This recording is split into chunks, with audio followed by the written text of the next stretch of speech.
నేనేమనను, వాళ్ళు వడ్డించిందే ఈ అప్పు, ఇది మేం చేసింది కాదు. 2014 నుంచి ఇప్పటి వరకు చదువుకున్న విద్యార్థులు ఎవరు, ఫీజు రియంబర్స్మెంట్ పొందిన సంస్థలు ఎవరు, ఈరోజు ఎవరెవరికి బకాయి ఉంది, ఒక ఏదైనా సిట్ ఏర్పాటు చేసి విచారణ చేద్దాం.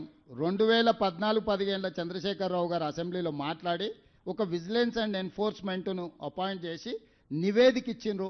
ఆ నివేదికను ఎందుకు తొక్కిపెట్టారు చర్యలు తీసుకోకుండా? దాని మీద కూడా చర్యలు తీసుకుందాము. నేను ఆ కళాశాల యజమానులను, మీరు వ్యాపారం చేసుకుంటారు, మీరేం సేవ చేస్తలేరు, మీ వ్యాపారంలో మీరు ఎంత సంపాదించిండ్రు, మీరు ఎట్లా సంపాదించుకుంటుండ్రు, ఏమేం జరిగింది అనేది అందరికీ తెలుసు. రాజకీయ ప్రేరితమైన స్టేట్మెంట్లు అధికారులను తిట్టడంతో మీకేం ఫీజు రియంబర్స్మెంట్ రాదు. ప్రభుత్వానికి ఉన్న అప్పుల్లో 35 సంవత్సరాలు ప్రభుత్వంలో సేవలు అందించిన అధికారులకు కూడా వాళ్ళ రిటైర్మెంట్ బెనిఫిట్స్ను విడతల వారికి ఇస్తున్నాము. మేము ప్రభుత్వాన్ని ఏర్పాటు చేసే సమయానికి జీతభత్యాలు కూడా విడతలాలు ఇస్తుంటే సరిదిద్దుకుంటూ వస్తున్నాము. సహకరించాల్సిన మీరు ఈ రకమైన వితండవాదంతో బంద్ పెడితే, ఇప్పుడు ఫీజులు అడగరా? ఇప్పుడు బంద్ పెడితే పిల్లలకు విద్య దూరం అవుతుంది. 3 నెలలకు 6 నెలలకు మేము ఫీజులు ఇస్తే ఈ బంద్ పెట్టినందుకు ఎవరిని శిక్షించాలి?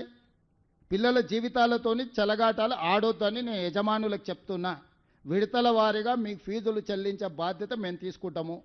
మొట్టమొదట మేము అధికారంలోకి వచ్చిన తర్వాత ఏం బకాయిలు ఉన్నా అవి ఇస్తాం.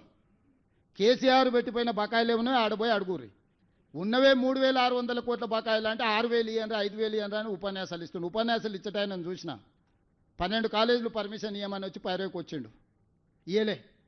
ఇంకొక 2 ఆఫ్ క్యాంపస్, ఆయనది ఉండేది మహబూబ్నగర్లో, ఆఫ్ క్యాంపస్ హైదరాబాద్లో నాకు క్యాంపస్ ఇవ్వమని వచ్చిండు, ఇయ్యలే. ఇవన్నీ రూల్కి వ్యతిరేకం. అవి ఇయ్యలేదు కాబట్టి తీట పెట్టుకొని ఇట్లాంటి వేషాలు వేస్తున్నారు. పిల్లల్ని వెనక్కి తిప్పితే ఏమవుతుందో నాకు తెలుసు, వెనక్కి ఎట్లా తిప్పొచ్చు. నేనేందంటే ప్రభుత్వాన్ని నడుపుతున్నా కాబట్టి ఆ ప్రయత్నం చేస్తలేను. పిల్లల చదువులకు ఆటంకం కలిగిస్తే యజమానులైనా ఉండొచ్చు, రాజకీయ పార్టీలైనా ఉండొచ్చు, ఎవరైనా కఠినంగా వ్యవహరిస్తాము.